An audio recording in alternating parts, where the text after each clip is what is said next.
జై తెలంగాణ. అందరికీ నమస్కారం. ఈరోజు మళ్ళీ వరంగల్ నుంచి, షాద్ నగర్ నుంచి, మహబూబ్ నగర్ నుంచి, కూకట్పల్లి నుండి, ఉప్పల్ నుండి, అనేక చోట్ల నుండి, మలక్పేట్ నుంచి అందరి ఆధ్వర్యంలో చాలామంది వచ్చి జాయిన్ అవుతూ ఉన్నారు. వారందరికీ కూడా వెల్కమ్ చెప్తా ఉన్నాం. తెలంగాణ జాగృతి అనేక కార్యక్రమాలని చేస్తూ వస్తుంది కంటిన్యూస్గా. ఆ కార్యక్రమాలకు మరింత బలం ఇవ్వడానికి, ఆ కార్యక్రమాల్ని మరింత ఉత్సాహవంతంగా ముందుకు తీసుకెళ్లడానికి ఇంతమంది యువమిత్రులు వచ్చి జాయిన్ అవ్వడం చాలా సంతోషం. వారందరికీ కూడా స్వాగతం, అట్లానే తెలంగాణ అభివందనాలు అందరికీ కూడా తెలియజేస్తూ ఉన్నాను. మరి ఇవాళ రాము యాదవ్ ఆధ్వర్యంలో పెద్ద ఎత్తున తను జాయినింగ్స్ పెట్టిన వారికి ప్రత్యేకంగా అభినందనలు తెలియజేస్తూ ఉన్నాను. అదేవిధంగా మీరు చూసినారు, ఇప్పుడు మనం ఒక పోస్టర్ రిలీజ్ చేసుకున్నాం. ఆ పోస్టరు, ఆ కార్యక్రమం పేరు లీడర్ అనేటటువంటి పేరుతో తెలంగాణ జాగృతి తెలంగాణ వ్యాప్తంగా కూడా శిక్షణ శిబిరాలను నిర్వహించకపోతా ఉన్నాం. ఎందుకోసము శిక్షణ శిబిరాలు, ఎందుకు శిక్షణ, ఎవరికి శిక్షణ అనేటటువంటి అంశాలు ఇవాళ ప్రజల ముందుకు తేదలుచుకున్నాం. తెలంగాణ జాగృతి గత అనేక సంవత్సరాలుగా మహిళా బిల్లు కోసం కొట్లాడినాం.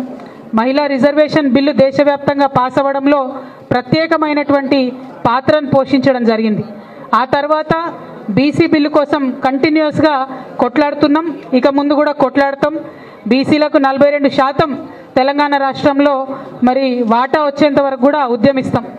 అదేవిధంగా తెలంగాణ జాగృతి మొదటి నుండి ఇప్పటి వరకు కూడా యువమిత్రులను, సాహితీ మిత్రులను, తెలంగాణ వాదాన్ని ముందుకు తీసుకుపోయేటటువంటి ప్రతి ఒక్క వ్యక్తిని కూడా వారి నాయకత్వాన్ని ఎంకరేజ్ చేస్తూ మరి ముందుకు రావడం జరిగింది.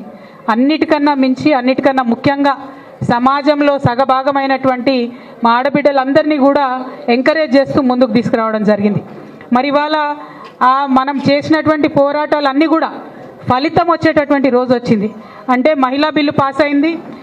వచ్చేటటువంటి అసెంబ్లీ, పార్లమెంట్ ఎన్నికలలో మరి 33% మనకు మహిళా అభ్యర్థులు కావాల్సి వస్తుంది. ఇవాళ డీలిమిటేషన్ వస్తుంది. అంటే తెలంగాణలో ఎమ్మెల్యే సీట్లు మరి 153కు పెరుగుతాయి. ఎంపీ సీట్లు మరి దేశవ్యాప్తంగా విభజన అయితే అది కూడా పెరిగేటటువంటి ఆస్కారం ఉంటుంది. అదేవిధంగా ఎంతోమంది యువమిత్రులు యూత్ పాలిటిక్స్లోకి రావాలని చెప్పి జాగృతి ఇదివరకు కూడా అనేకమైన కార్యక్రమాలు చేసింది. మరి నిన్న మొన్న కూడా చూసారు మీరు, సింగరేణిలో కూడా యువమిత్రులకు అవకాశం ఇవ్వాలని చెప్పి మొత్తం 11కు 11 ఏరియాల్లో కోఆర్డినేటర్స్ కూడా యూత్ని సింగరేణిలో మరి వేయడం జరిగింది జాగృతి నుండి. అంటే జాగృతి యొక్క బలమైనటువంటి నమ్మకం ఏంటంటే, యూత్ ఎప్పుడైతే పాలిటిక్స్లోకి వస్తారో అదొక క్లీన్ పాలిటిక్స్ అయ్యేటటువంటి అవకాశం ఉంటుంది. పొలిటికల్ బ్యాక్గ్రౌండ్ లేనటువంటి వారందరికీ కూడా పాలిటిక్స్లోకి వచ్చేటటువంటి ఒక ప్లాట్ఫామ్గా తెలంగాణ జాగృతి రేపు మారబోతా ఉందని ఈ సందర్భంగా మేము తెలియజేస్తూ ఉన్నాం. తెలంగాణ యువమిత్రులందరినీ కూడా నేను ఆహ్వానిస్తూ ఉన్నాను. మనం ఖచ్చితంగా పొలిటికల్ నిర్ణయాలు జరిగే చోట మన అభిప్రాయం ఉండాలి. మనకున్నటువంటి మేధస్సుని, మనకున్నటువంటి శక్తిని, మనకున్నటువంటి చైతన్యాన్ని తెలంగాణ ప్రజలందరికీ కూడా మనము నేర్పించాలి, లీడ్ చేయాలి, తెలంగాణను ముందుకు తీసుకొని వెళ్ళాలి. మరి అట్లా వెళ్ళాలంటే ఇప్పుడు లోకల్ బాడీ ఎలక్షన్స్ వస్తాయని చెప్తున్నారు, తర్వాత ఎమ్మెల్యే ఎలక్షన్స్ వస్తాయి. వీటన్నిటిలో కూడా మనందరికీ తెలుసు, చాలామంది ఎక్కడనో హైదరాబాద్లో ఉంటారు, సడన్గా సర్పంచ్ ఎన్నికలు అనగానే ఊరికి వచ్చి నామినేషన్ వేసేస్తారు. కానీ సర్పంచ్ ఏం చేయాలి, సర్పంచ్ విధులేంటిది, సర్పంచ్ బాధ్యతలు ఏంటిది, ఆయనకు ఎంతవరకు అవకాశం ఉంటుంది, ఏం చేసే ఆస్కారం ఉంటుంది అన్నది చాలామందికి తెలియదు. మేము ఎంపీగా ఉన్నప్పుడు, ఎమ్మెల్యేలుగా ఉన్నప్పుడు చూస్తూ వచ్చినాం, ఎమ్మెల్సీగా ఇప్పుడు కూడా నేను చూస్తున్నా. ఏదన్నా ఒక ఊర్లో ఫీల్డ్ అసిస్టెంట్ గట్టోడు ఉన్నాడు అనుకో, సర్పంచ్ది ఏం నడవనటువంటి పరిస్థితి ఇలా చూస్తున్నాం మన ఊర్లలో. చాలామంది మిత్రులకు సర్పంచ్ అయితే ఏం చేయాలనో తెలియదు, సర్పంచ్ కావాలంతే, లొల్లి, పంచాయతీ, కొట్లాట, పైసలు ఖర్చు పెట్టాలి, ఎలక్షన్ గెలవాలి. కానీ గెలిచినాక మరి ఊరికి కావాల్సిన పని ఎట్లా చేయాలి అది అర్థం కాదు. ఇక లీడర్ అనే ప్రోగ్రాం అదే చెప్తుంది, సర్పంచ్ బాధ్యతలు ఏంటిది, నువ్వు సర్పంచ్ అయినావు గ్రామానికి, సర్పంచ్గా ఏం చేయగలుగుతావు. ఒక ఊర్లో ఒక చెరువు సమస్య ఉన్నది, ఒక భూమి రెవెన్యూ సమస్య ఉన్నది, ఎవరి దగ్గరికి పోవాలి, ఎంఆర్ఓ దగ్గర పోవాలన్నా, ఆర్డీఓ దగ్గర పోవాలన్నా, కలెక్టర్ దగ్గరికి పోవాలన్నా, ఉత్తరం రాయాలి, ఎట్లా లెటర్ రాయాలి, ఏమేమి అంశాలు పెట్టి లెటర్ రాయాలి, దానికి ఫండ్స్ ఎట్లా తెచ్చుకోవాలి, ఇవన్నిటిని కూడా నేర్పించేటటువంటి కార్యక్రమమే లీడర్ అనేటటువంటి కార్యక్రమం. ఇవాళ చిన్నప్పటి నుంచి నేను చాలా మందిని చూసిన, ఏమైతావు పెద్దగైనాక అంటే లీడర్ అవుతామంటాం. కానీ లీడర్ అయి ప్రజల్ని లీడ్ చేయాలంటే దానికి తగ్గటువంటి సాంకేతిక మనకు నైపుణ్యం కూడా ఉండాలి. ఒకటి, ఎన్నికలలో ఎట్లా గెలవాలి, సరే కుల బలం ధనబలం ఇవన్నీ ఎట్లాగో ఒక రోల్ ప్లే చేస్తూనే ఉన్నాయి ఇవాళ ఎన్నికలలో. వాటన్నిటినీ అధిగమించి గెలిచిన తర్వాత మరి ఆ గెలిచినటువంటి వ్యక్తి 5 ఏళ్ళు ఎట్లా సేవ చేయాలి, వీటిని నేర్పించేటటువంటి కార్యక్రమమే లీడర్ అనేటటువంటి కార్యక్రమం. ఇవాళ సర్పంచ్ పోటీ చేయాలంటే సర్పంచ్ ఏం చేయాలి, ఎంపీటీసీ పోటీ చేస్తారంటే అసలు ఎంపీటీసీ రోల్ ఏంటి, ఆయన ఏం చేయాలి. తర్వాత ఎమ్మెల్యేలు ఉంటారు.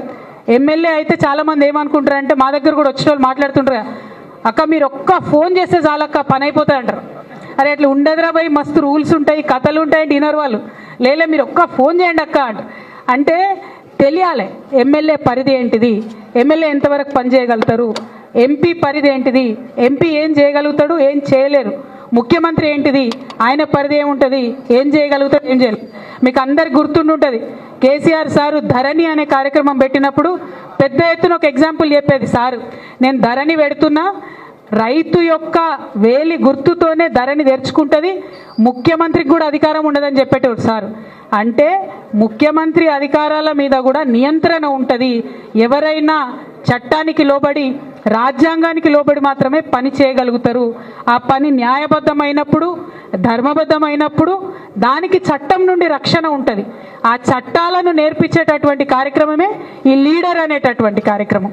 ఈ లీడర్ అనేటటువంటి కార్యక్రమం కేవలం హైదరాబాద్లో కాదు, తెలంగాణ వ్యాప్తంగా కూడా తెలంగాణ జాగృతి ఆధ్వర్యంలో ప్రతి నెల 3 రోజుల పాటు నిర్వహిస్తాం.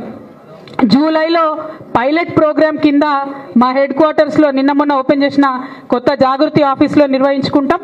తర్వాత ఆగస్టు నుండి ఎమ్మెల్యే ఎన్నికలు ఎప్పుడో కంపల్సరీ ప్రతి నెల 3 రోజులు ఇంట్రెస్ట్ ఉన్నటువంటి ప్రతి ఒక్కరు, ముఖ్యంగా మా యూత్కి, మా మహిళలకు, మా బీసీలకు, మా ఎస్సీ ఎస్టీలకు, మైనారిటీలకు నేను పిలుపునిస్తా ఉన్నా. అందరూ కూడా రండి, నేర్చుకోండి, తెలవాలి. మనకు ప్రజాస్వామ్యం మీద ఇంట్రెస్ట్ ఉన్నటువంటి వాళ్ళందరం కూడా, ఈ తరం వాళ్ళందరం కూడా నేర్చుకోవాలి. రాజ్యాంగం మనకి ఇచ్చినటువంటి హక్కులేంది, ఇందుకోసం పనిచేయాలి, ఎంత ఎఫెక్టివ్గా పనిచేయగలుగుతాం నేర్చుకోవాలి.